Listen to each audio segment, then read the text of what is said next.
Bueno, bienvenidos a todos y a todas nuevamente para este espacio de conversación. Nuevamente transmitiéndoles nuestro agradecimiento por estar allí, por estar pendiente de los espacios. Hoy, aparte de Felipe, que como bueno, ya lo conocen, va a ser la persona que se va a encargar del vínculo con la audiencia, y bueno, que siempre está muy presente con todo el tema de la activación de los comentarios y las preguntas. Tenemos con nosotros a una persona muy especial para mí, una querida amiga, colega en diferentes áreas, que hemos compartido proyectos diferentes, nos conocemos hace mucho tiempo, María Elena Garazzini. María Elena, para los que no la conocen, es psicóloga, ha sido una psicóloga con una gran profundización académica. Si mal no recuerdo, tienes 2 doctorados, Mari, aparte de una cantidad de estudios de especialización de incursión por diferentes temas de estudio. Además, ha sido una gran impulsora, no solamente de los estudios de psicología en Venezuela, fue profesora y jefa de la Escuela de Psicología de la Universidad Metropolitana. Ha sido además promotora e impulsora de toda la psicología positiva, no solamente en Venezuela, sino en Latinoamérica. Fue la promotora y la fundadora, una de las fundadoras de la Sociedad Venezolana de Psicología Positiva, y bueno, él se muda a Colombia, a Bogotá, donde está ejerciendo su clínica privada, y aquí ha tenido también una cantidad de roles como profesora universitaria de universidades como la José Tadeo Lozano y como la Javeriana, entre otras. Entonces, bueno, para mí es un grandísimo placer tenerte, Mari, aquí hablando bueno, de todos estos temas que son, que manejas también y que de alguna manera compartimos. Entonces, bienvenida y muchísimas gracias por aceptar la invitación. Bueno, por haberme invitado. Para mí es un placer compartir actividades con Eduardo. Como dice él, más de 10 años compartiendo cineforos, dinámicas, actividades, intercambios en general. Y siempre creo que el diálogo entre distintas visiones del hombre, pero que siempre se complementan, es lo que nos permite profundizar, es lo que nos permite ampliar, ¿no? Entonces, para mí, un verdadero placer estar aquí, dialogar con él y dialogar con ustedes también. Entonces, a la orden para lo que haga falta en Venezuela y aquí en Colombia, porque al final uno está en los dos lugares, ¿no? Una vez es presencial aquí, virtual allá, otra vez es virtual allá y presencial aquí, pero bueno, en este momento las dos son patrias que me acogen. Mira, un poco para ponernos en contexto, hoy estamos cerrando el ciclo del primer trimestre de conversatorios, que giró alrededor de los nuevos referentes, las nuevas imágenes y nuevas realidades a partir de toda esta experiencia de la pandemia que hemos tenido, ¿no? Y un poco hablábamos antes de entrar al aire, la dificultad que hemos tenido y lo difícil que ha sido frente a esto que estamos viviendo como algo inédito a nivel colectivo. Y por otro lado, por este mismo tema de al estar encerrados y que la vía de comunicación se ha llevado a la virtualidad, cómo movernos en el área del acompañamiento psicológico y de la ayuda en términos de poder dar como herramientas como específicas, herramientas concretas que puedan ayudar. Y comentábamos algo que yo tengo muy presente desde que conocí la psicología positiva hace una cantidad de años, en la introducción que hizo Martin Seligman para presentar la propuesta de psicología positiva en el año 2000, donde él decía que la psicología de alguna manera le debía a la humanidad uno de los pilares que se había propuesto, que tenía que ver con profundizar y estudiar sobre el bienestar del ser humano. Entonces, nosotros damos por sentado que hay un bienestar que nos espera. Hablamos mucho del malestar, hablamos mucho de las dificultades, pero realmente con la psicología positiva se abrió todo un espectro del estudio del bienestar. Lo único que quería aclarar desde el principio era, aunque nosotros vamos a estar haciendo referencia a emociones positivas y negativas, quería como, bueno, que supieran que entendemos que todas las emociones son positivas en el sentido de que son aspectos y manifestaciones del ser humano, pero cuando las diferenciamos entre positivas y negativas todos tenemos la experiencia de algunas emociones que nos paralizan o que nos ponen pesados o que de alguna manera dificultan que encontramos caminos de salida hacia ciertas situaciones, mientras que otras emociones más bien nos movilizan, nos ponen creativos, abren caminos de fantasía que nos permiten movernos de estados que de alguna manera pueden ser tóxicos a otros estados. Entonces, bueno, quería hacer esa salvedad porque vamos a estar hablando durante este tiempo mucho de emociones positivas. Entonces, bueno, un poco con esa introducción, si quería como que María Elena nos empezara como a movernos en ese territorio del bienestar y de las emociones positivas donde tiene todo un camino construido. Bueno, tal como dice Eduardo, retomo las palabras, ¿no?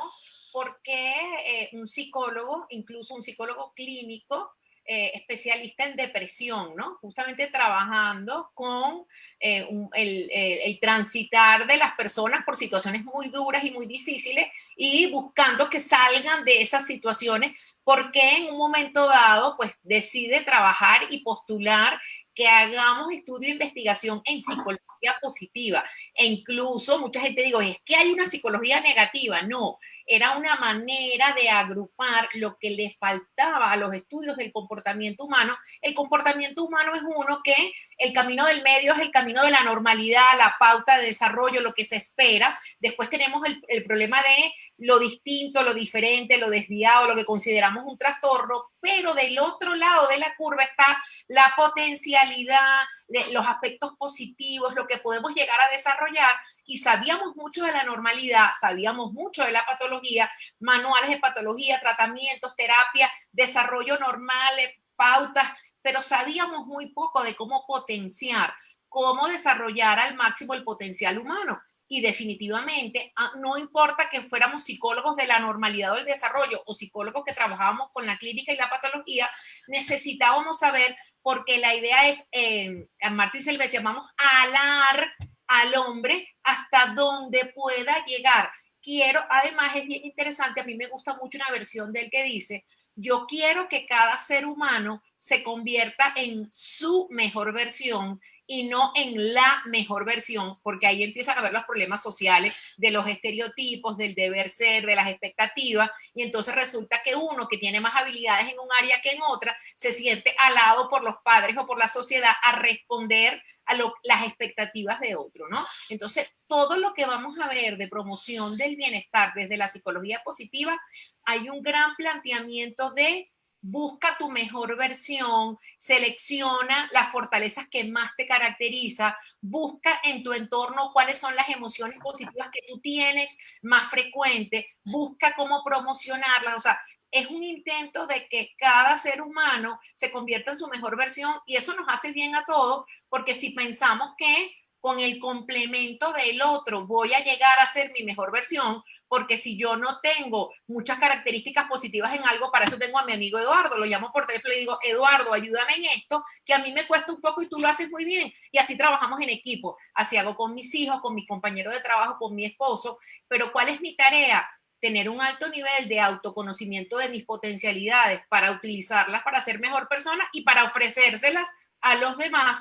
Y de igual manera, si con las personas que yo comparto, yo les conozco sus potencialidades y sé que son capaces de brindármelas a mí, entonces resulta que ser mejor persona es cultivar lo mejor que tengo y ofrecerlo, pero tener una dinámica de interacción con las otras personas donde yo también tenga lentes para reconocerle a él sus aspectos positivos y así le puedo decir, por favor, tú pudieras ayudarme en, yo te colaboro en tal cosa, en qué pudieses tú ayudarme a mí. Y las dinámicas son totalmente distintas porque resulta que profesores y padres con la mejor intención, los lentes que te presentan es los lentes de lo que no haces bien. Entonces todo el mundo se da cuenta rápidamente de aquellas habilidades, emociones que son las que no son tan buenas, que son las que no te permiten para estártela señalando, porque nos dijeron que la única manera de avanzar y de crecer era corrigiendo y no potenciando. Yo creo que esa fue la gran introducción que hizo Martin Seligman y la psicología positiva. La única manera de mejorar no es solamente corrigiendo lo malo. Y fíjate que digo, no solamente, a veces hay cosas que corregir, ciertamente, pero cuando alguien te ayuda a reconocer lo bueno, a optimizar lo bueno, a ser creativo con lo bueno y a ofrecer lo que tienes a otros de bueno, y eso te hace sentir mejor a ti también, las maneras de conversar, la narrativa es otra, la realidad es otra. Entonces, yo creo que ese es el primer gran aporte de la psicología positiva, valorar la identificación de lo bueno, de lo sano, de optimizar eso y de ofrecerlo a otro como la primera gran posibilidad de mejorar el desarrollo humano y de mejorar el bienestar. Es individual, se puede enseñar, lo puedes enseñar en las escuelas, lo puedes trabajar en terapia. O sea, para mí ha sido un gran recurso que ha complementado todo lo que ya yo sabía del desarrollo humano normal y de la patología, porque esa es la formación que tenemos. Pero yo decía, no puede ser que haya instrumentos, actividades y ejercicios para mejorar lo mejor del otro, para que el otro descubra su lado luminoso. Eso a mí me interesa porque me interesa, además de curar, además de acompañar, pues potenciar, ¿no? Entonces, esa es la primera gran intervención, Eduardo, que eso, y además ha sido tan importante, no solamente en el comportamiento humano, sino en el mundo en general, que la formación en psicología positiva es para todo público. ¿Cómo no le va a interesar a un jefe poderle reforzar los aspectos positivos o potenciar las fortalezas a cada uno de sus empleados o a cada una de las personas que están bajo su cargo, bajo su mando? De igual manera, ¿cómo no le va a interesar a un padre poner reconocer fortalezas en hijos adolescentes que lo primero que hacen es darse cuenta de los altos niveles de impulsividad? No, pero además de los altos niveles de impulsividad, el muchacho también tiene fortalezas. Trata de descubrir, trata de generar espacios individuales y colectivos donde él los puede expresar y donde desde su fortaleza puede ayudar a un hermano o a una abuela que vive en la casa. Entonces, otra manera de ver el mundo, ¿no? Entonces, insisto, primer gran aporte que no se le puede... La psicología positiva tiene montones de críticas porque, como cualquier área de conocimiento, las entiendo, las sé, las manejo y lidio con ellas, pero esta gran posibilidad de aportarle a cualquier psicólogo, a cualquier psiquiatra de cualquier área, instrumentos, investigación y distintas maneras de abordar todos los aspectos positivos del ser humano, eso de verdad que como ha sido un movimiento mundial, hay muchísimo material, cursos, instrumentos, eso es una cosa que nadie puede negar, que ha sido una maravilla. Además, nadie dijo que la psicología positiva era la psicología ni era la panacea, es un gran complemento. Y ya, y desde ahí es otra hora, ¿no? Creo que algo que nosotros tenemos casi que como filosofía en este espacio, que es como promover la inclusión y de alguna manera como traducir elementos como complejos de la psicología para que tenga acceso al gran público, ¿no? No solamente al público de psicólogos, profesionales, expertos, sino que de alguna manera sea accesible a todo el público, porque entendiendo que el ser humano en el fondo, todos los seres humanos estamos muy interesados en la psicología, como esa pregunta que tenemos acerca de cómo puedo yo entender este tipo de comportamiento, por qué sucede este tipo de cosas. Y desde ese punto de vista, también tratamos como de incluir, yo soy un gran creyente que cada una de las escuelas ha tenido un gran aporte importantísimo, y entonces la idea sería cómo ir incluyendo el aporte de las diferentes escuelas para poder entender y poder como aproximarnos a una psicología más integral. Entonces, hago también esta pequeña introducción porque sí quería que nos profundizaran un poco en varios conceptos o varios elementos que trae la psicología positiva, ¿no? Ya señalas uno que creo que es fundamental, que es este giro entre esa actitud un poco del miedo a que por aquí se me va a ir el muchacho o el matrimonio, la pareja o la organización. Entonces, ya va, en vez de estar pendiente por estar pendiente por dónde se le va a ir, vamos a fortalecer la estructura, entonces ese giro de pasar de la debilidad a la fortaleza, que creo que es fundamental. Otra cosa que señalaste que me parece que ahí ya empezamos, para mí, empieza a aparecer de una manera con sentido, ¿no? No era esa fórmula que había o que nos acompañaba muchas veces de usted debe tal cosa, sino aquí ya hay un para qué y un por qué, que es ese, vamos a prestar atención a cómo nos relacionamos nosotros con nosotros.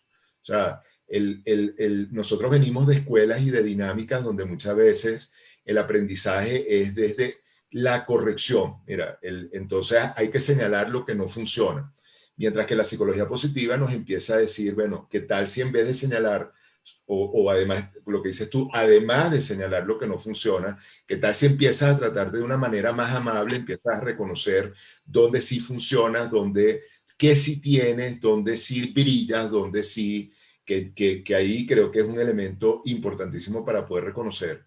Pero inevitablemente dentro de mi sesgo junguiano, que inevitablemente está ahí, hay un concepto que a mí me encanta, que quisiera que lo profundizara, que es el tema del fluir, que plantea uno de los representantes también de la psicología positiva, y que es un concepto que para mí es interesantísimo porque nos conecta con lo que somos en esencia.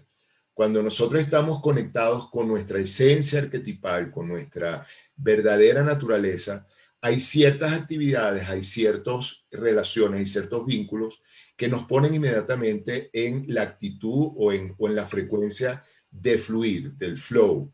Y entonces en ese fluir es esa experiencia donde el tiempo se nos pierde, donde nos entregamos y con una pasión empezamos a movernos allí.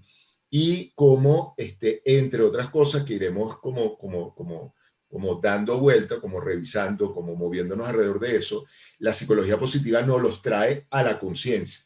Entonces nos dice, mira, uno de los elementos que es importante prestar atención son esas actividades, esas situaciones en las que tú te pones en frecuencia o en modo, por llamarlo de alguna manera, de fluir. Entonces, bueno, un poco sabiendo que aparte conoces y has intercambiado con quien trae el concepto del fluir a psicología positiva, sí me gustaría como darle un poco la vuelta a eso. Mira, sin planificarlo, me la pusiste muy fácil, porque el tema de flow y todo lo que tiene que ver con la incorporación de ese concepto a los elementos que promueven el bienestar es de mis elementos favoritos, es de mis tesis más acompañadas y muchas estudiantes trabajaron conmigo profundización de estados de experiencia óptima y flow en deportistas, en músicos, en intelectuales, en gente que se relaciona con personas, en la interacción humana. O sea, eso es. Entonces voy a hacer un pequeño preámbulo para hablar del flow, ¿no? Recordemos que en la psicología positiva el tema de generar autoconocimiento es importantísimo. ¿Qué cosas me permiten fluir? ¿Cuáles son mis fortalezas del carácter? ¿Cuáles son las emociones positivas que yo tengo más frecuentemente? O sea, todo tiene que ver con yo, cómo estoy ante esto, que es el aspecto positivo que yo pudiera desarrollar. Entonces, una gran caja de herramientas, instrumentos y marcos conceptuales que nos permiten autoconocimiento. El autoconocimiento es fundamental porque no se trata de que todo el mundo haciendo esta actividad va a fluir. No se trata de que todo el mundo repitiendo 20 veces esta emoción positiva va a ser mejor. No, eso es una cosa maravillosa. Es que tú tienes que, ante una realidad de posibles estados, reconocer cuál es el que a ti se te hace más fácil, te sientes que de manera natural, por tu genética, por tu carácter de base, puedes relacionarte con él. Entonces, la psicología positiva se organizó, y voy a meter el flow, en decir que para promover el bienestar debemos trabajar en 5 grandes elementos y un eje transversal. El primer gran elemento es reconozca las emociones positivas que hay en su vida. Hay una autora que puede darnos 200 horas de clase para hablar de las emociones positivas, cuáles son, cómo se promueven. Esa es Bárbara Fredrickson. El segundo gran autor, que es Mihail Csikszentmihalyi, que es un autor de origen húngaro que termina estudiando psicología en los Estados Unidos y crea todo este marco conceptual. Ese es el segundo gran elemento. Consiga actividades que le produzcan experiencia óptima y le permitan fluir. Fluir, que es un estado atencional de absorción y concentración total, donde usted está haciendo una actividad porque esa actividad lo está retando y usted tiene las habilidades para hacerlo. Entonces, como usted está metido allí, el tiempo se le va volando, le van surgiendo ideas, se hace altamente creativo, pero porque esa actividad a usted lo reta y para esa actividad usted tiene, y esa actividad para usted es importante. Una cosa que para ti te puede pueda hacer fluir, yo digo, pues yo no haría eso, yo no hago eso ni que me paguen. O sea, entonces ahí tiene que ver con lo que acabas de nombrar, con la esencia arquetipal, con lo que cada quien es, y no nos invitan poco en los entornos vitales, que es la familia, la escuela y otros espacios, a que realmente seamos eso, porque todo el mundo debe hacer todo al mismo tiempo y en el mismo momento. Entonces, es como difícil encontrar estas experiencias de flow, pero si yo maestro o padre lo sé, propondré exploración en muchas áreas para entender que a unos les irá mejor aquí, porque también tienes que aprender a manejar la frustración. Pero bueno, manejo mejor la frustración si tengo una experiencia de flow, pero si no tengo ninguna experiencia de flow, ¿cómo es que voy a manejar la frustración? ¿No? Entonces, también es que el autoconocimiento de mis aspectos positivos me ayuda a manejarme y ayuda a todos los autos, la autoimagen, la autoestima, la autorreflexión, todos esos autos los ayudan a conocer aquello en lo que sí soy bueno, y el flow es perfecto. Y termino para profundizar en el flow, que el otro elemento son las relaciones interpersonales, que tendríamos que tener como 50 cursos para entender el tema de las relaciones interpersonales, el tema del sentido de vida o el meaning, qué cosas me dan sentido de vida, qué cosas me movilizan, en qué cosas me quiero entregar a los otros, y el último que tiene que ver con la determinación y los logros, para pasar después al otro gran eje, que es el eje transversal, que son las fortalezas. Pero me voy a quedar con el flow y voy a dar 3 o 4 pequeñas explicaciones, porque es un tema profundo pero sencillo al mismo tiempo. ¿Qué dice Mihaly Csikszentmihalyi?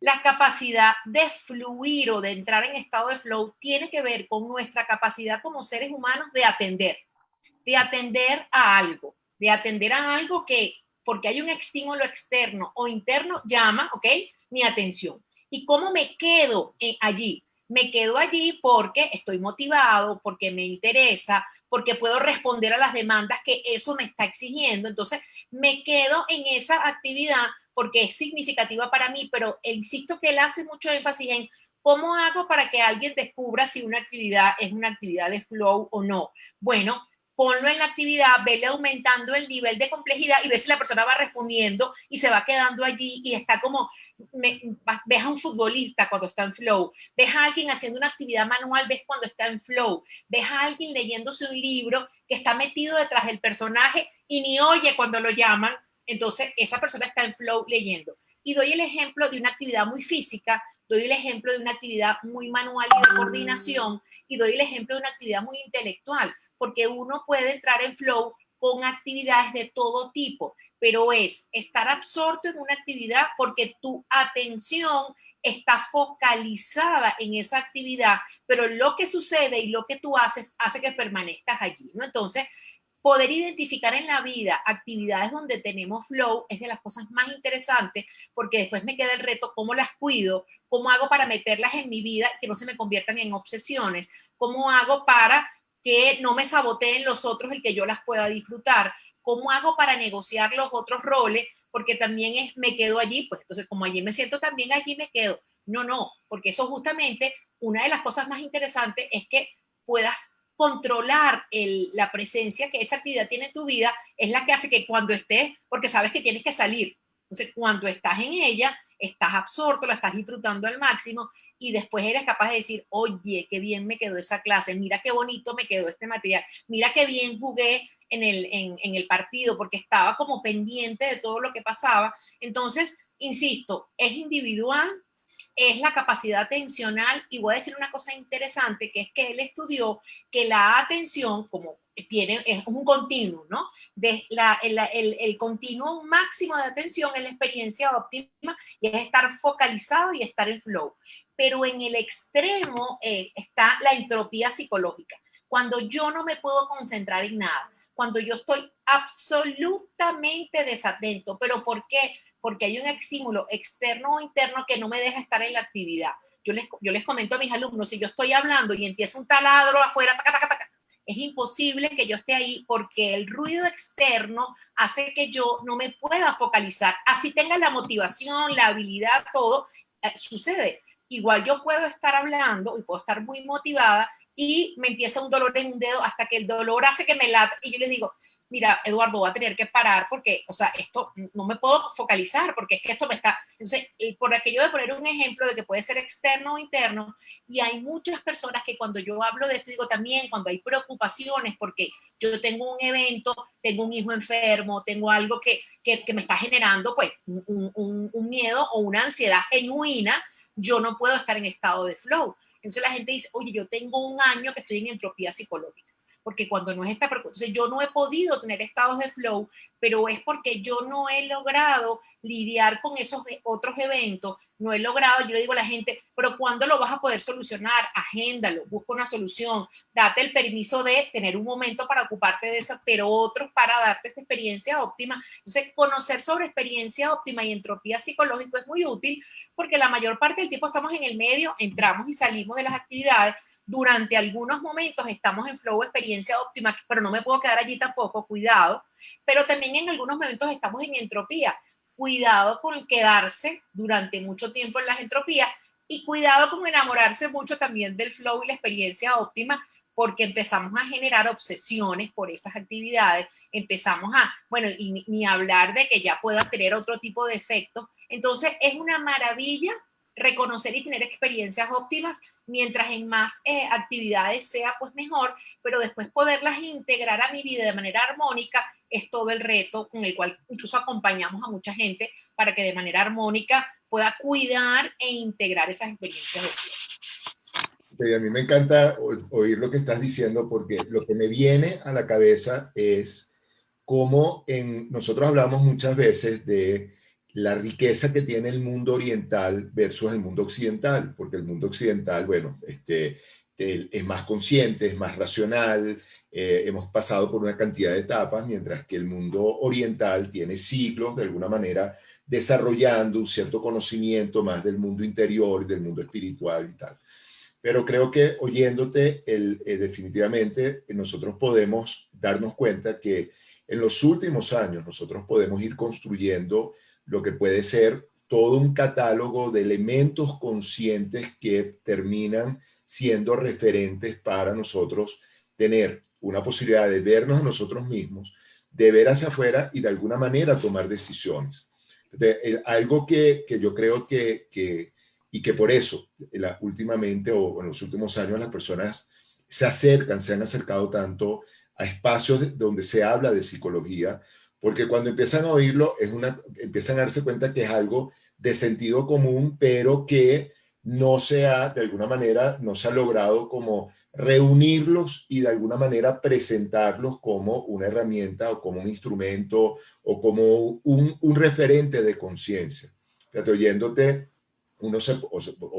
sabemos, conocemos, cómo hay personas que pueden estar repitiendo y repitiendo y repitiendo y dando vuelta alrededor de una circunstancia que puede ser el equivalente a ese taladro que está, que puede ser una relación tóxica, que puede ser una incomodidad física, un sobrepeso, una molestia, un dolor, que puede ser una cierta estado psicológico, una ansiedad prolongada o una tristeza prolongada, y ese no tener la conciencia de que hay referentes diferentes a eso, no les permite como preguntarse, bueno, ¿cómo hago yo para moverme de aquí para acá?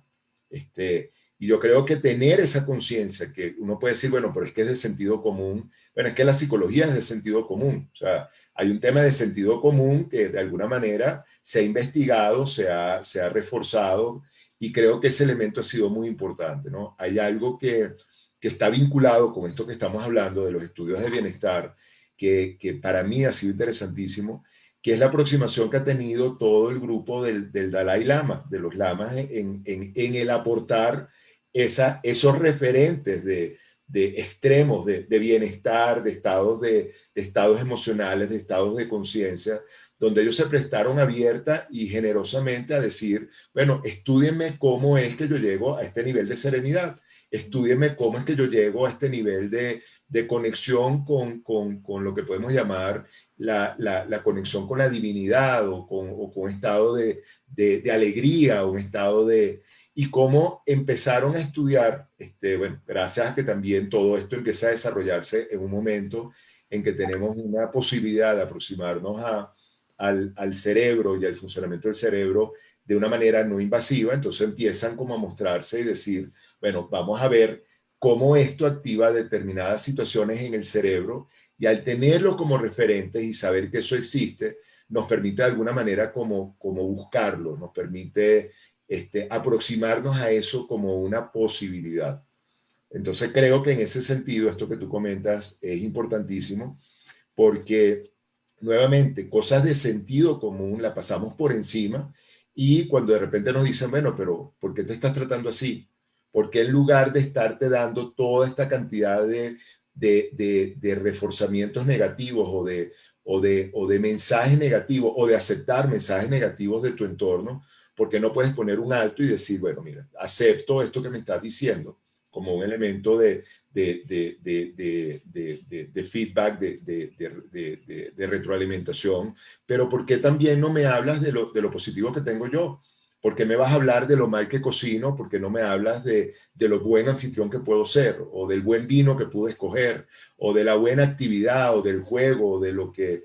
Y entonces, en ese sentido, empezamos a encontrar que la psicología positiva nos da una cantidad de elementos, de referencias, sí, de referencias para poder ir sustituyendo ciertas actitudes, condiciones, acondicionamientos negativos en otros que pueden ser como más movilizadores, más constructivos, más enriquecedores en esa búsqueda de bienestar. Entonces sí me gustaría que en eso que comentabas de que ya los nombraste en relación al tema de las fortalezas, al tema de todo el trabajo de Barbara Fredrickson en relación a el trabajo de ese convivir con elementos que generan emociones positivas y que elementos que generan emociones negativas, que profundizaras un poco sobre eso. El tema de las emociones y particularmente la profundización en las emociones positivas, digamos, la diversidad de las emociones positivas, los efectos que las emociones positivas traían en el organismo, en la salud, ha sido uno de los aportes fundamentales porque les cuento, ¿no? Barbara Fredrickson, que es una investigadora, psicóloga, hace muchísimos años, especialista en emociones, que trabaja en la Universidad de Chapel Hill, en California, ella en su laboratorio de investigación, como todos los investigadores, empezaron a estudiar lo difícil, lo complejo, lo que traía problemas. Entonces, por supuesto, cuál es el papel de la rabia, del miedo, por qué tenemos rabia, por qué tenemos miedo, todo lo que tiene que ver con los correlatos fisiológicos del miedo, qué hacer para disminuir el miedo. ¿Por qué? Bueno, porque había gente que tenía miedo, gente que tenía otra, y le estaba haciendo daño y había que ocuparse de ella. Pero después, entonces, digamos, de una manera paralela al nacimiento de la psicología positiva, ella empezó a decir, pero el mundo emocional es muy amplio, vamos a empezar a estudiar las emociones que las personas tienen, y además es bien interesante cómo ella empezó estas investigaciones, y lo más interesante es que solamente las personas de 50 años van a entender el vocabulario, porque ella escogía muestras de personas y les pedía que se pusieran un beeper. Los que tenemos relaciones con los médicos hace muchos años, sabemos lo que es un beeper, lo que sería antes en los inicios de un celular. Te ponías un aparatico que solamente recibías mensajes, ¿ok? Y yo me recuerdo que mi papá que le decía, favor llamar al urológico, paciente grave. Entonces mi papá iba para un teléfono cantebé, pero ella les ponía beeper y el beeper sonaba de manera aleatoria cada cierto tiempo, ¿no? Entonces, a las 3 horas, ¿qué está haciendo usted? Yo estoy haciendo esto. ¿Qué emoción tiene? Estoy muy alegre. ¿Y qué estaba haciendo? Estaba jugando con mi hijo. Ah, bueno, esa persona reporta, ¿no? Entonces llevaba un reporte. 6 horas después, ¿qué está haciendo usted? Estoy en el tráfico. ¿Qué emoción tiene? Rabia. ¿Por qué? Porque se me acaba de atravesar a alguien y si casi me lo llevo, y si me lo llevo, entonces el problema que hubiera... Ajá, entonces 4 horas después, ¿qué está haciendo usted? Cocinando. ¿Y qué tiene? Rabia. Es que me estoy acordando del hombre que se me atravesó y si yo me lo hubiera llevado. Entonces, al día siguiente en la mañana, ¿cómo está usted? Bueno, dormí bien, aquí viene mi hijo, la verdad es que estoy contenta, pero es que si el hombre otra vez rabia y alegre porque el hijo... Entonces se empezaron a dar cuenta que las emociones positivas y negativas, o sea, el que la emoción aparezca, si sea evocando algo que no está pasando en el momento, las emociones negativas ocurrían con mucho más frecuencia, sobre todo las evocaciones, y las positivas se dejaban pasar muy rápido, porque nadie que hubiese estado contento porque jugara con el hijo, es raro que 6 horas después, cuando le preguntaban y estaba haciendo algo, volviera a reportar el hecho de reporta lo que está haciendo en el momento. Entonces, las emociones negativas son muy intensas, producen mucha reacción psicofisiológica, taquicardia, sudor, malestar musculares, que después de repente dices, pero ¿por qué yo estoy así? Ah, eso es porque, entonces incluso hasta la fisiología hace que las emociones negativas se queden en el cuerpo, en los pensamientos, ¿no? Entonces ella dijo, ajá,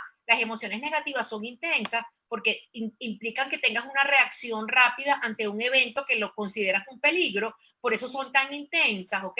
Pero hay que cuidarse con el tema de las reverberaciones que no dan a soluciones. Entonces empezaron a estudiar qué hace la gente cuando tiene una emoción negativa y dijeron, pero ¿dónde está el rol de las positivas? Entonces le pedían a la gente que solamente reportara las positivas y se dieron cuenta que la gente, cuando tú le pedías que lo llevaran a la conciencia, tenían muchísimas emociones positivas durante el día. Le di las gracias a la señora que vino a traerme algo, gracias por eso, y la verdad es que esa señora yo la quiero muchísimo, pero tuvo que llevarlo a la conciencia. Ah, mira, me divertí, es que tengo una amiga con la que almuerzo todos los días y de verdad es que yo me divierto siempre con ella los mediodías.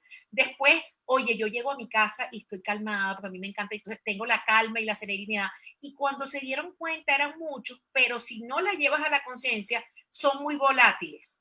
Entonces, las emociones negativas son muy intensas psicofisiológicamente, las emociones positivas son mucho más frecuentes, pero son más lábiles y menos reactivas psicofisiológicamente. Entonces, claro, dijeron, entonces tenemos que enseñar a la gente a identificar las emociones positivas, a cultivarlas, a repetirlas, sobre todo cuando usted sabe que va a tener un evento negativo. Agradezca más, tenga más momentos, porque eso de alguna manera psicofisiológicamente también va a compensar el que vaya a tener usted un shot después de todas las hormonas que están relacionadas con el estrés, pero si usted esa mañana agradeció, pasó un rato agradable, tiene como más herramientas psicológicas y fisiológicas para abordar.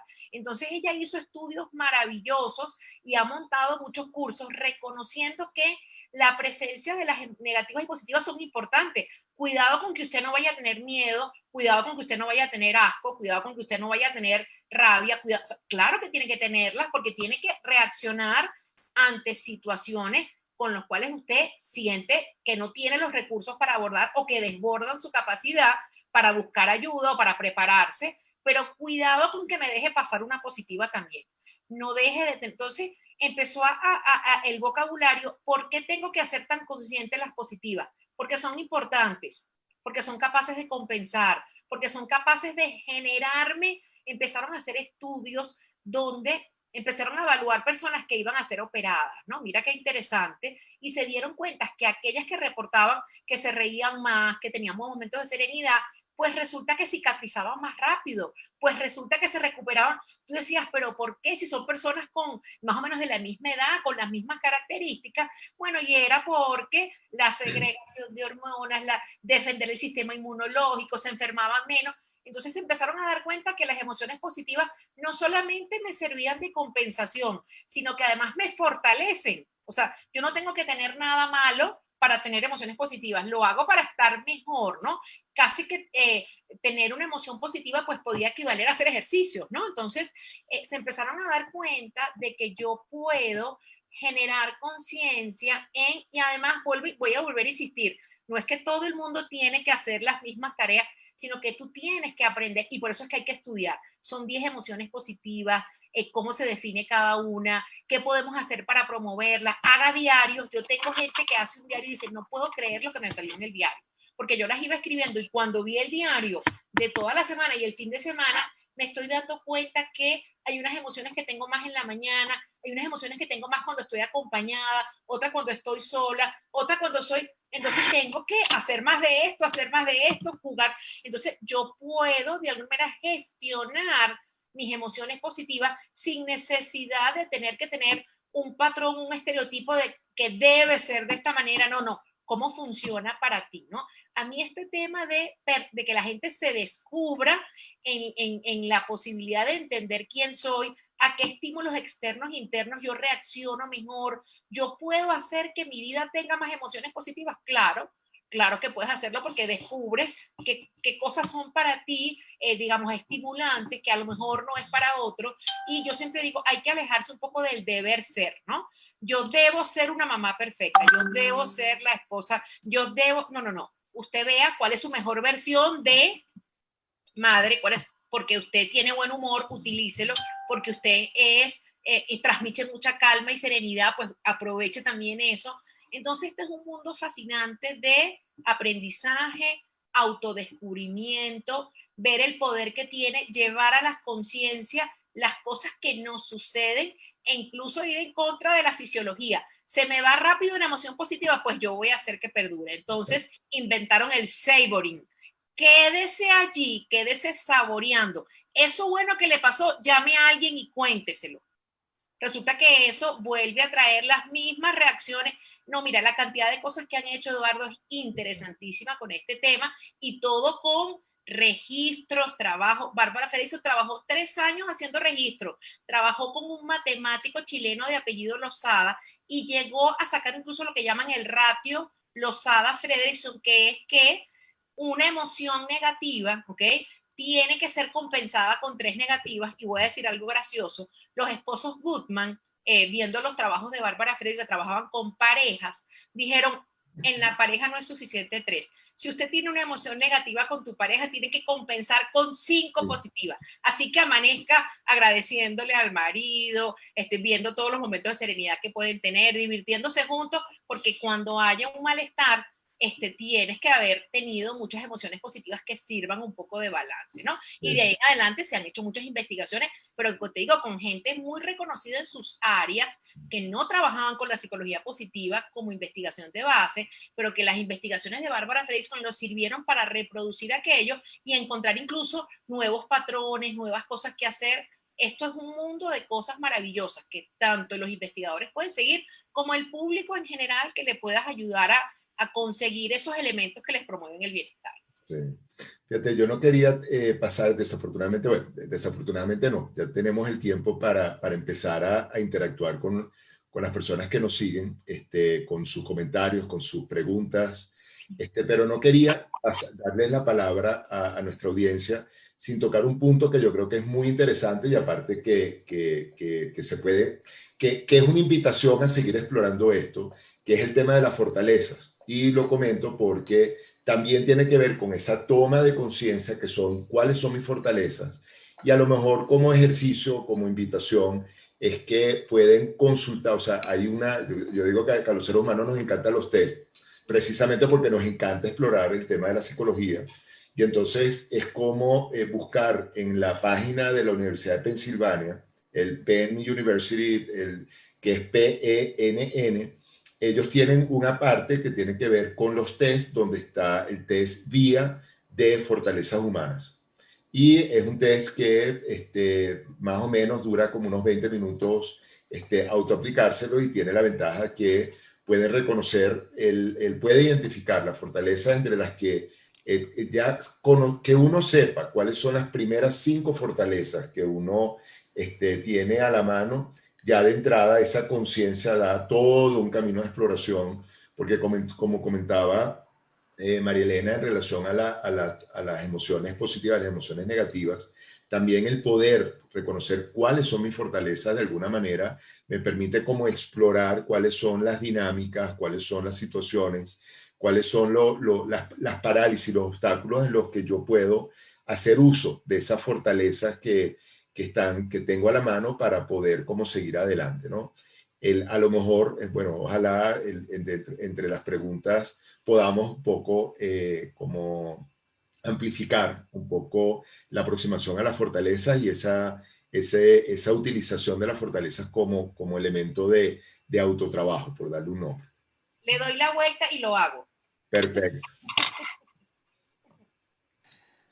Bien, muchas gracias a los dos por esta bueno, presentación tan valiosa que nos traen el día de hoy. Yo quería pues traer una pregunta alrededor de,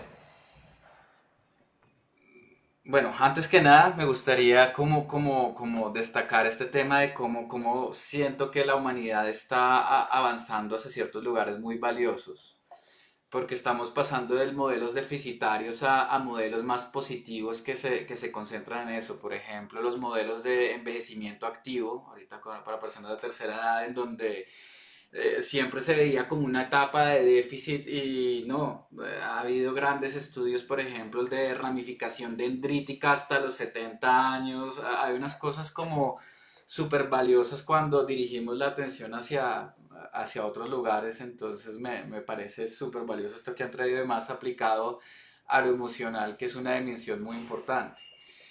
Mi pregunta va dirigida a lo siguiente, y dentro del paradigma junguiano, está el tema de, bueno, ¿no? Estaba este tema muy importante de Jung en relación a la sombra, a la aceptación, a no quedarse embelesado en las figuras de luz, sino dirigir la atención a ese primer guardián del inconsciente, por así decirlo, que era importante tenerlo muy presente.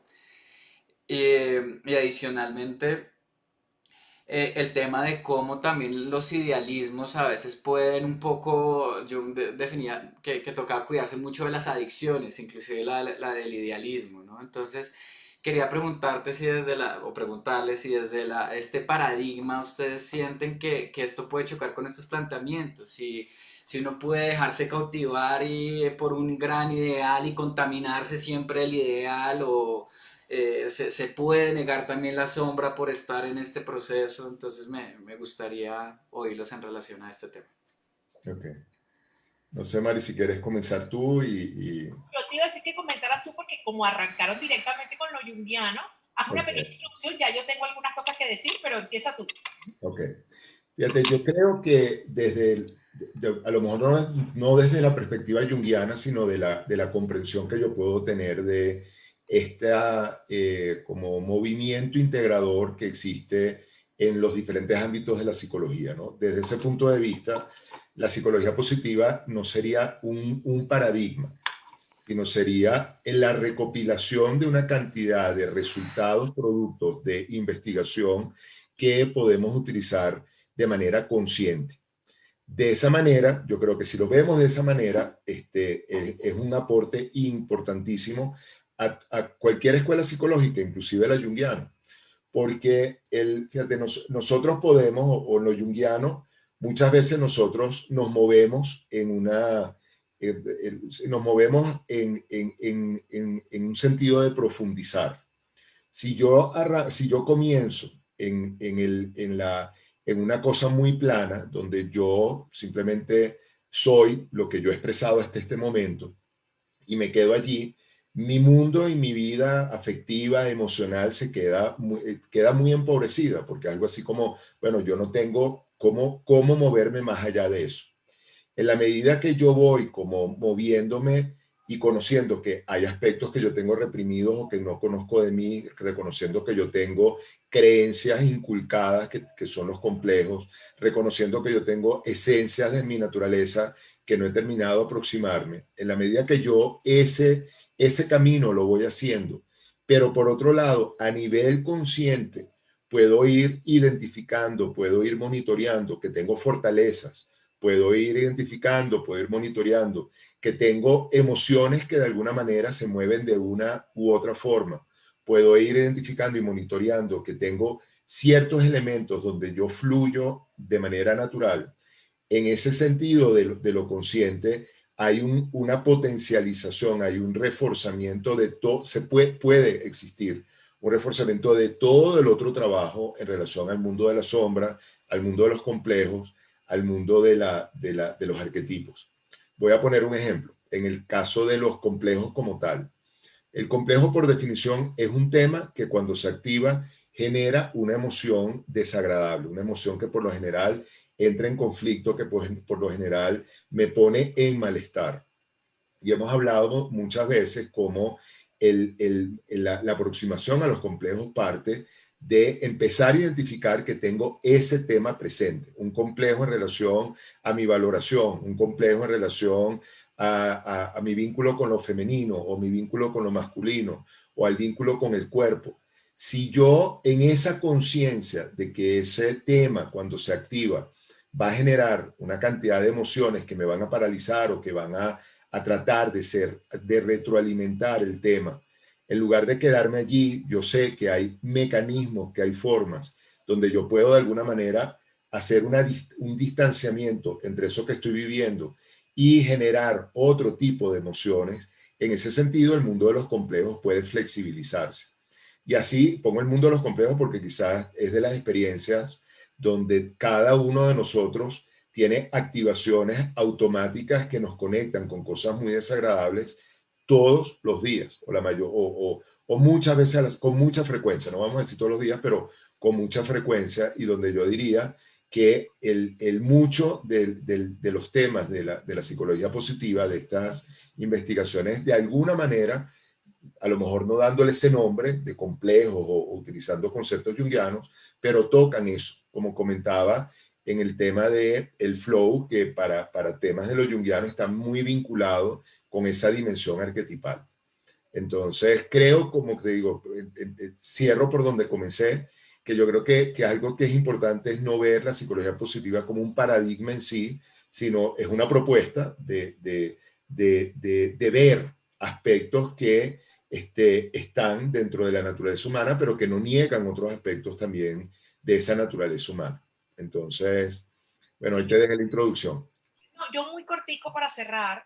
Eh, Justamente el tema de que era una parte del comportamiento humano que faltaba. Conocemos el desarrollo normal, conocemos lo patológico, lo difícil, lo complicado, lo complejo, como lo queremos llamar, y no importa desde qué marco veamos eso, ya ha sido muy estudiado, quizás desde el marco más inconsciente, consciente, pero tenemos todo eso, pero nos faltaba el estudio de y una de las estrategias fundamentales es lleve a la conciencia, ¿ok?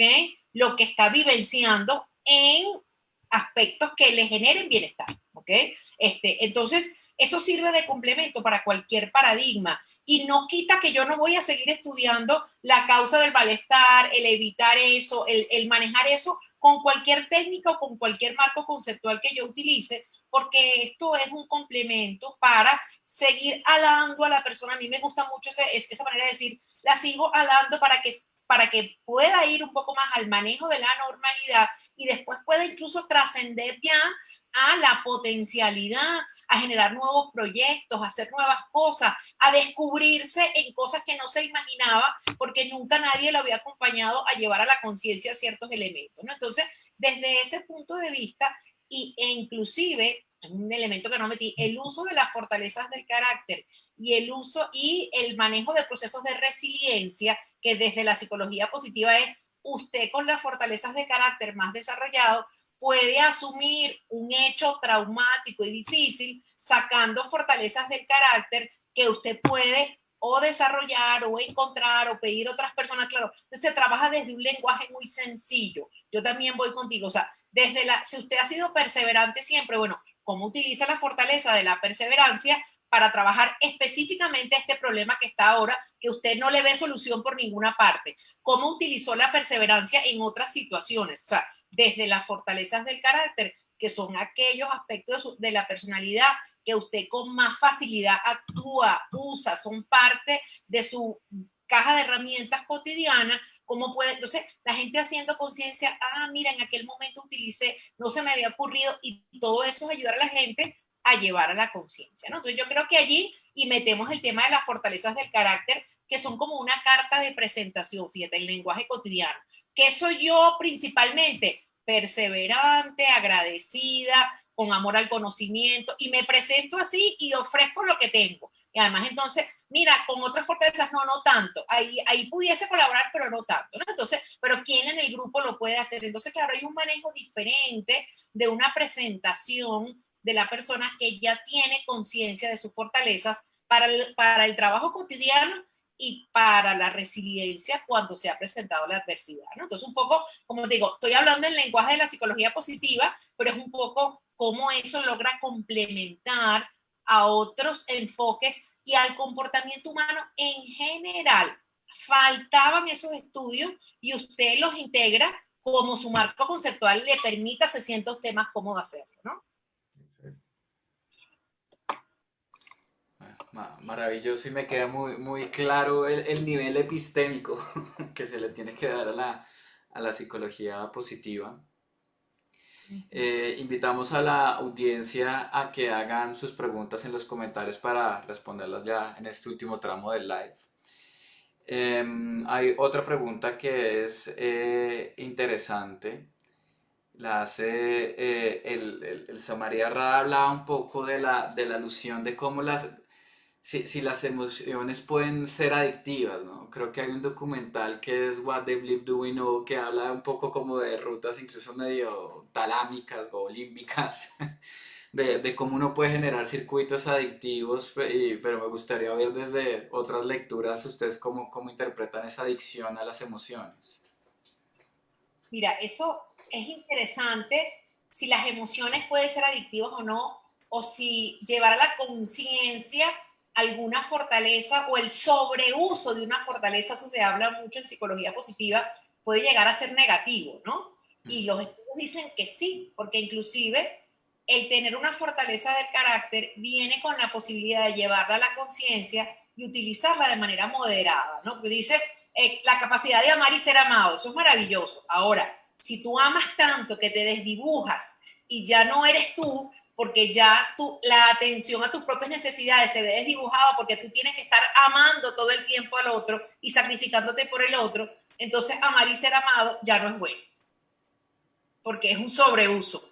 Entonces ellos están todo el tiempo hablando de igual, yo puedo tener la emoción positiva de la diversión, el agradecimiento, la serenidad, pero si yo necesito estar sereno todo el tiempo y no me logro activar con otras cosas, entonces el sobreuso de la serenidad tampoco es bueno, ¿no? Entonces, ellos en el lenguaje de las fortalezas y las emociones positivas, de la psicología positiva, el asunto del sobreuso de algo ya no es bueno, ¿no? Entonces, porque justamente te estoy pidiendo que lo lleves a la conciencia, que lo moderes, que lo utilices a conciencia, que digas en este momento sí, en este momento no, en este momento es importante para mí, aquí puedo ayudar. Entonces, es el tema de estar consciente de lo que soy y lo que tengo, que de alguna manera también va fortaleciendo mi autoconcepto, ¿no? Entonces, desde ese, y es un lenguaje, insisto, que las personas entienden muy bien. Tú le pones a cualquier persona un ejemplo del sobreuso y te dice, es verdad, lo estoy sobreutilizando, ¿no? Entonces, le queda como muy claro. Entonces, bueno, desde este lenguaje es así y te ponen ejemplos y dicen, usted se parece a una persona como esta. Bueno, usted está sobreutilizando. Entonces la persona puede llegar a decir, caramba, tengo que poner un poco de control aquí, ¿no? Y complementando lo que dice Marilena, yo creo que hay una referencia también a un poco las dinámicas que ya no son tan conscientes, que generan también patrones que se repiten, ¿no? Que en relación al tema como adicción, creo que eso estaba muy vinculado a todos los estudios que se hicieron de los neuroquímicos, de los neuropéptidos, que estaban vinculados con determinadas emociones y cómo habían patrones que tendían como a repetirse y a repetirse, y entendieron que esa repetición podía verse como un tipo de adicción. Entonces, de alguna manera, uno lo puede ver como adicción en el sentido de repetir patrones o conductas que terminan generando el mismo ambiente emocional, que eso está muy vinculado con el tema de los complejos, como cuando uno lo ve en ese estereotipo de la fobia no es un complejo, pero en ese estereotipo de la fobia que dice, bueno, ¿a quién le cae la cucaracha voladora? Justo al que tiene la fobia a las cucarachas. Al resto de las 20 personas no le cae la cucaracha, le cae a la persona que tiene la fobia a la cucaracha voladora. Lo mismo pasa con los complejos. ¿A quién se le activa el complejo cuando la persona habló de que aquí en el grupo tenemos que mejorar un poco las relaciones porque hay personas que son muy agresivas? Inmediatamente hay alguien que se le activa y dice, es que lo tiene tomado personal conmigo. Ahí me volvió a decir, bueno, ese me volvió a decir lo que es un patrón que se activó porque es un patrón que tiende a repetirse. Hay una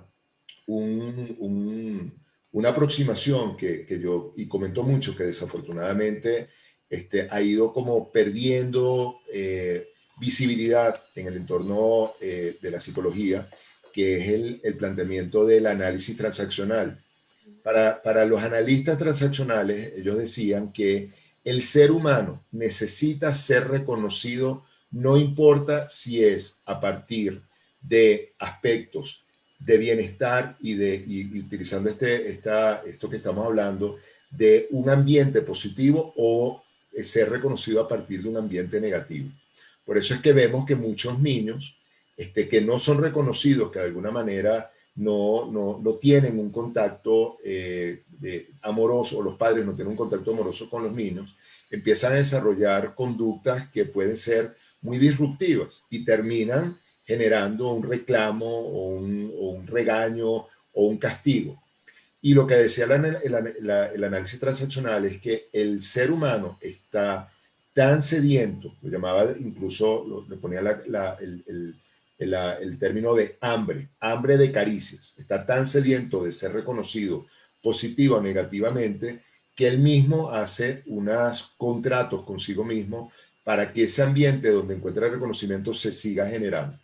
Entonces, ese patrón que lo vemos desde un tema que se origina en un tema vincular, lo podemos ver también como una adicción. Por eso es que yo creo que, otra vez, tomando todos estos elementos de información, todos estos elementos que se generan a partir de largos años de investigación y de observación, podemos identificar cómo, al hacer consciente, podemos aproximarnos de maneras diferentes. Entonces, ahí, un poco para resumir, yo diría que sí se puede hablar de una adicción pero en términos no literales, no la adicción química o no solamente literales, sino podemos ser, de alguna manera, tener la tendencia o tener el patrón de repetir una determinada actitud que va a generar un ambiente emocional como resultado.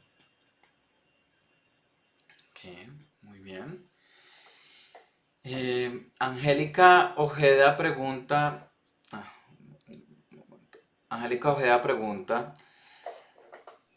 ¿cómo diferenciarían la emoción que siento y la emoción que pienso? Qué interesante eso, ¿no? Porque además, bueno, tendría yo que hablar con Angélica más profundamente, ¿no?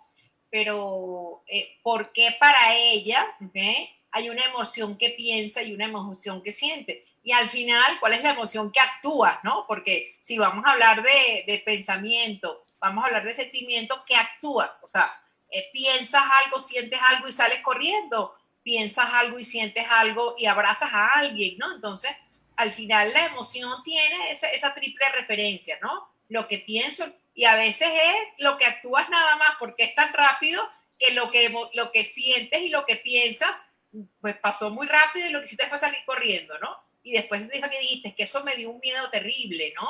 O después dices, es que no puedo con esto, ¿no? Y se convierte en pensamiento. Pero muchas veces es cuál es la reacción que tienes frente a algo que viste, algo que recordaste. A veces uno arranca a llorar y dice, ¿por qué estoy llorando? Y después es que te das cuenta que algo que sucedió te recordó un ser querido. O sea, es tan difícil establecer esa separación entre lo que pienso. Bueno, y no nos vamos a poner a hablar de los autores de que primero lo sentí y después lo pensé, o primero se piensa y después se sienta. Lo que es que en realidad es que eso te hace actuar de una determinada manera y qué tan importante es eso para ti. Y incluso hay gente que decide empezar a trabajar con los pensamientos. Hay gente que decide empezar a trabajar con las acciones. Hay gente que decide empezar a trabajar con lo que siente, ¿no? Incluso hay enfoques que le dan más énfasis a una cosa o a otra. Pero mi invitación es más bien a ver qué estados emocionales son los que son más frecuentes en mí y cómo esos estados emocionales me promueven conductas de autocuidado, de socialización, de interés por el mundo, o al contrario me limitan y no me dejan justamente desplegar lo mejor de mí o ser útil a otros, ¿no? Entonces, desde la psicología positiva, pues trabajamos quizás más así, ¿no? Quizás en investigaciones de las emociones básicas, como tal, sí hay, como te digo, muchos autores de investigaciones que separan un poco los pensamientos de las acciones, de los sentimientos, pero promoviendo el bienestar me interesan más los estados emocionales en general, ¿no? No sé si le estoy respondiendo a Angélica, pero, o si quieres complementar, Eduardo, pero es lo que me parece que tengo que decir, ¿no? No, me parece una clase fantástica, una microclase fantástica de autoobservación y de los ejes que marcan de alguna manera la expresión de nuestro psiquismo. Gracias.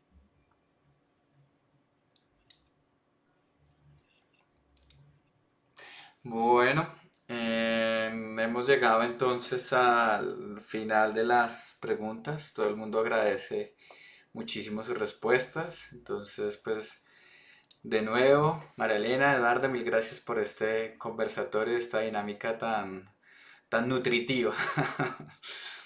Bueno, yo quería agradecer nuevamente a María Elena Grassini por haber aceptado la invitación, por haber compartido este espacio que realmente tan rico, tan fluido, tan dinámico.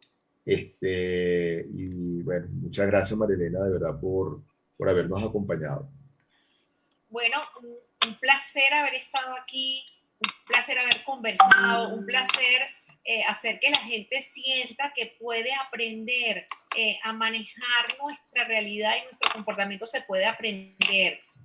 Uno siempre puede transformar, no necesariamente, hoy le decía a una de mis, yo no te quiero cambiar, yo te quiero optimizar, yo te quiero potenciar, yo lo que quiero es que tú estés mejor contigo y con tu entorno, pero siendo tú, ¿no? Entonces, yo creo que desde la psicología del bienestar, desde la psicología positiva, las personas pueden aprender a autoconocerse y a subirle el volumen a aquello que sí les funciona, reconocerlo, validarlo, ofrecérselo a otros. Y también entonces eso hace que si yo no tengo todas las cosas bien, no importa, porque lo que tengo lo ofrezco, ¿no? Entonces también armo una narrativa distinta de quién soy y me presento de manera diferente y me puedo hasta reír de que a lo mejor no soy muy perseverante, pero soy de un agradecido, ¿no? Entonces, hasta eso, pues puede uno hasta empezar a reírse un poco de lo que uno es.